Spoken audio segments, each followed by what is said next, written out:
Welcome back to my YouTube channel.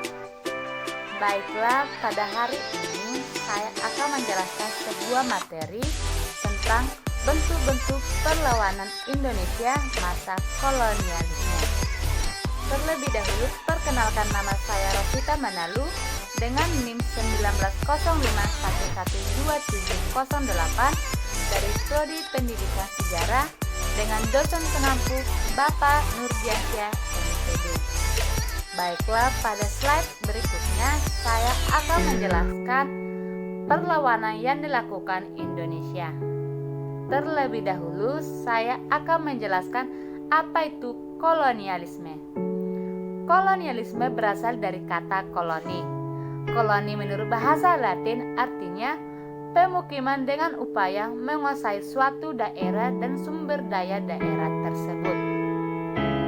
Adapun faktor-faktor yang melatar belakangi rakyat Indonesia melakukan perlawanan terhadap kolonialisme, yang pertama adalah rakyat Indonesia ingin merebut kemerdekaannya, di mana kemakmuran Indonesia pada masa kolonialisme dinomorduakan.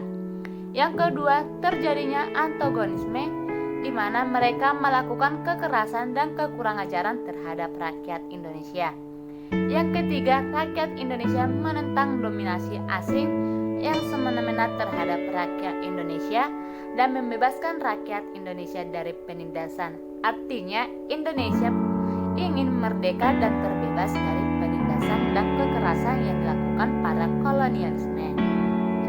Baiklah, pada slide ini saya akan menjelaskan siapa saja sih tokoh yang melakukan perlawanan pada masa kolonialisme. Ini adalah sebagian tokoh-tokoh yang melakukan perlawanan pada masa kolonialisme. Yang pertama, Kapitan Patimura, yaitu dari Maluku yang melakukan perlawanan tahun 1817. Adapun usaha yang dilakukan Kapitan Patimura, yang pertama, Kapitan Patimura harus menjadi pemimpin untuk melakukan perlawanan atau penyerangan terhadap kolonialisme. Yang kedua, usaha yang dilakukan Kapitan Patimura bersama rekan-rekannya berhasil. Namun yang ketiga, Kapitan Patimura pada malam hari ditangkap oleh para kolonialisme dan dihukum dengan hukuman gantung. Yang kedua, Tuanku Iman Bonto, yang lebih kita kenal dengan sebutan Perang Padri, yaitu terjadi di Sumbar pada tahun 1821 sampai 1837. Adapun usaha yang dilakukan oleh Tuanku Iman Bonto, yang pertama, dia melakukan perang saudara. Yang kedua, Tuanku Imam Bonto melakukan pembersihan terhadap masyarakat yang menyimpang. Artinya, pada masa itu masyarakat di Sumbar lebih percaya kepada adat istiadat daripada agama yang mereka anut, walaupun mereka telah menganut agama Islam. Yang ketiga, berusaha mempersatukan masyarakat demi melawan bangsa kolonial. Walaupun terjadi penyimpangan antara masyarakat di Sumbar dengan Tuanku Imam Bonto, namun dia tetap berusaha dengan berupaya mempersatukan masyarakat tersebut untuk melakukan perlawanan terhadap para kolonial.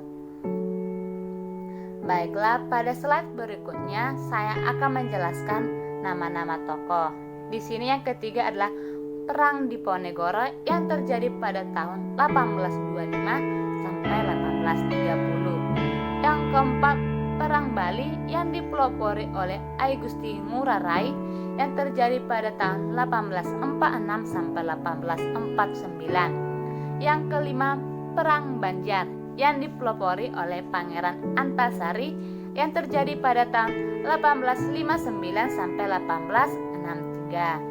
Yang keenam, Perang Aceh yang dipelopori oleh Teuku Umar bersama istrinya bernama Cut Nyak Dien yang terjadi pada tahun 1873 sampai 1904. Yang ketujuh atau yang terakhir adalah Perang Tapanuli yang dipelopori oleh Raja Sisingamangaraja ke-12 yang terjadi pada tahun 1878 sampai 1907.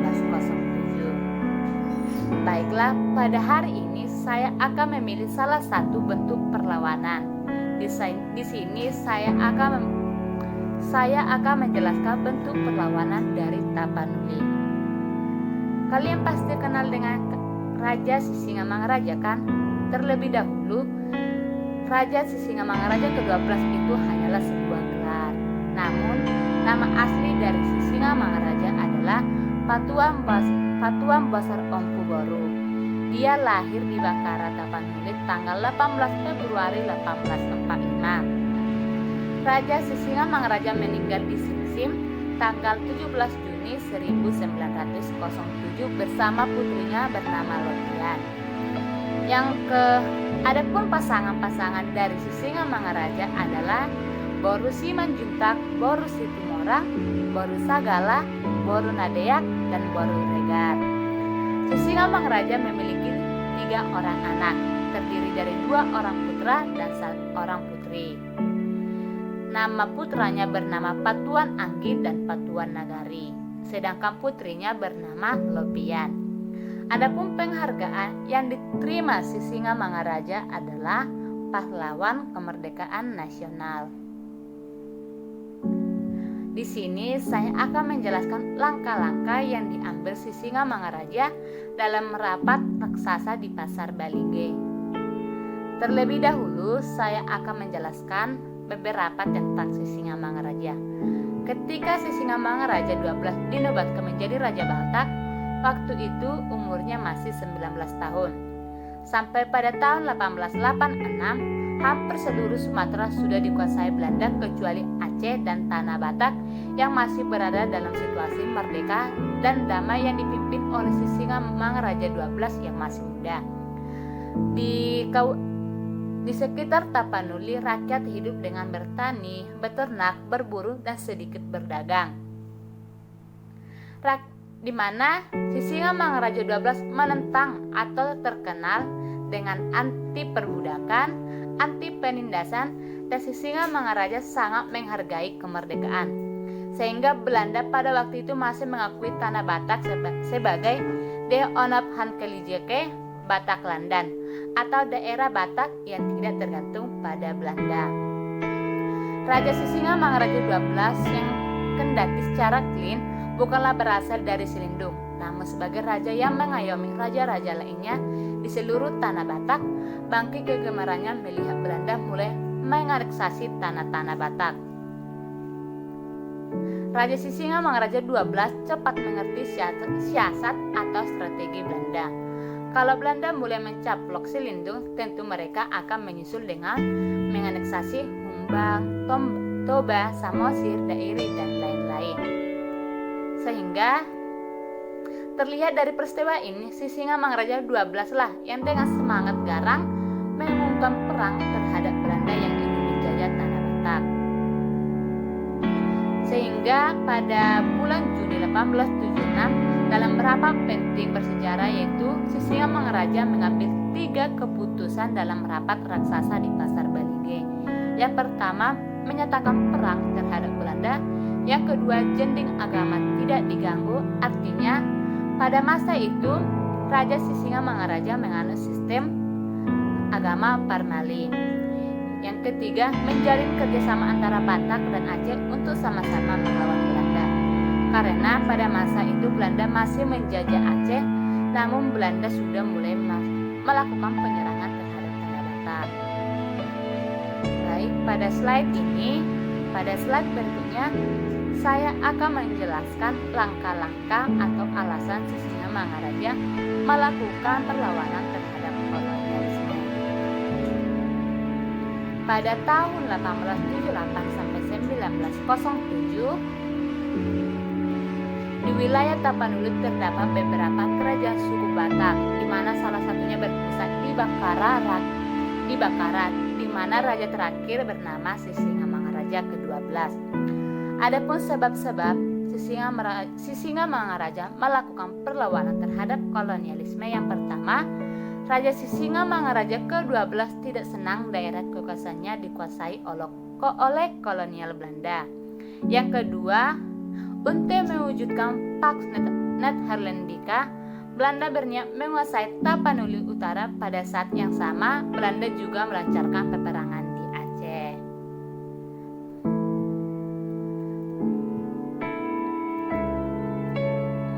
Baik, Di sini saya akan menjelaskan ketika perang dimulai ketika Belanda menempatkan pasukannya di Tarutung untuk melindungi penyebaran agama Kristen yang dilakukan oleh Nommensen yang berkebangsaan Jerman.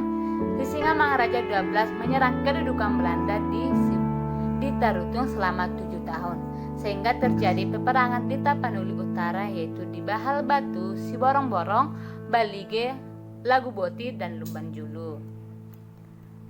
Bagaimana tindakan Belanda menghadapi perlawanan rakyat Tapanuli? Ini adalah suatu pertanyaan besar.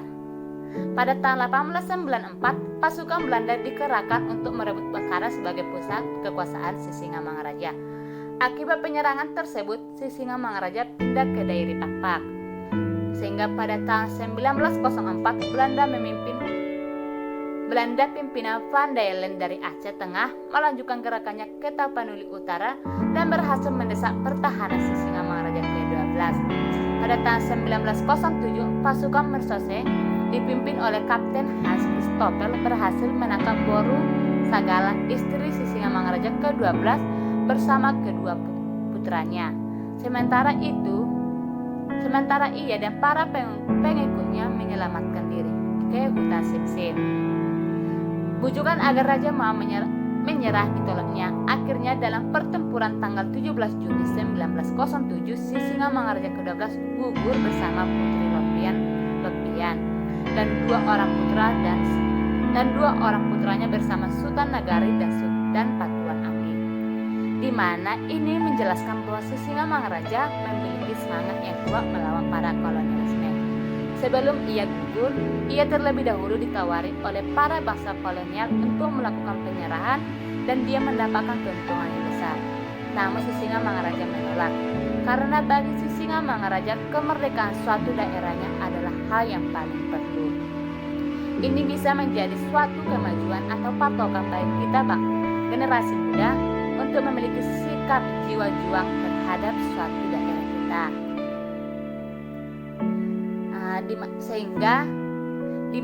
Pada masa itu Sisingamangaraja telah gugur.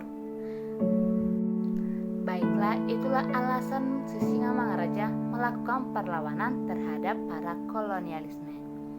Baik, pada slide berikutnya adalah beberapa gambar dari Sisingamangaraja, di mana yang pertama adalah sebuah tempat atau istana Sisingamangaraja pada masa itu.